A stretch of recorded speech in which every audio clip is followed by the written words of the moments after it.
Right ఇండోనేషియాలోని Sidoarjo multi modal Islamic school building కుప్పకూలింది. ప్రార్థన కోసం గుమికూడిన 100 మంది విద్యార్థులు ఒక్కసారిగా బిల్డింగ్ కుప్పకూలడంతో ఓ విద్యార్థి మృతి చెందాడు. బిల్డింగ్ శిథిలాల కింద చిక్కుకున్న 65 మంది విద్యార్థులు చిక్కుకుపోయారు. రెస్క్యూ ఆపరేషన్ చేపట్టి 8 మందిని రక్షించారు. ఇంకా పలువురి ఆచూకీ గుర్తించలేదు. మృతుల సంఖ్య పెరిగే అవకాశం ఉంది. తీవ్రంగా గాయపడిన వారిని స్థానిక ఆసుపత్రికి తరలించారు. విషయం తెలుసుకున్న తల్లిదండ్రులు స్కూల్ దగ్గరికి చేరుకొని తమ పిల్లల ఆచూకీ తెలపాలని కోరుతున్నారు.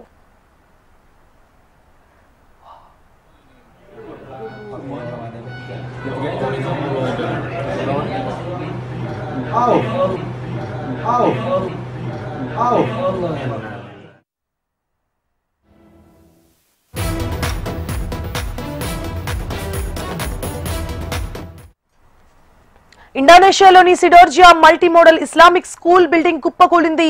ప్రార్థన కోసం గుమికూడిన 100 మంది విద్యార్థులు ఒక్కసారిగా బిల్డింగ్ కుప్పకూలడంతో ఓ విద్యార్థి మృతి చెందాడు.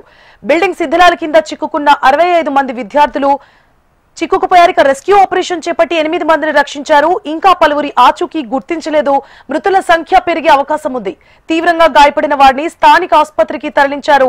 విషయం తెలుసుకున్న తల్లిదండ్రులు స్కూల్ దగ్గరికి చేరుకొని తమ పిల్లల ఆచూకీ తెలపాలని కోరుతున్నారు.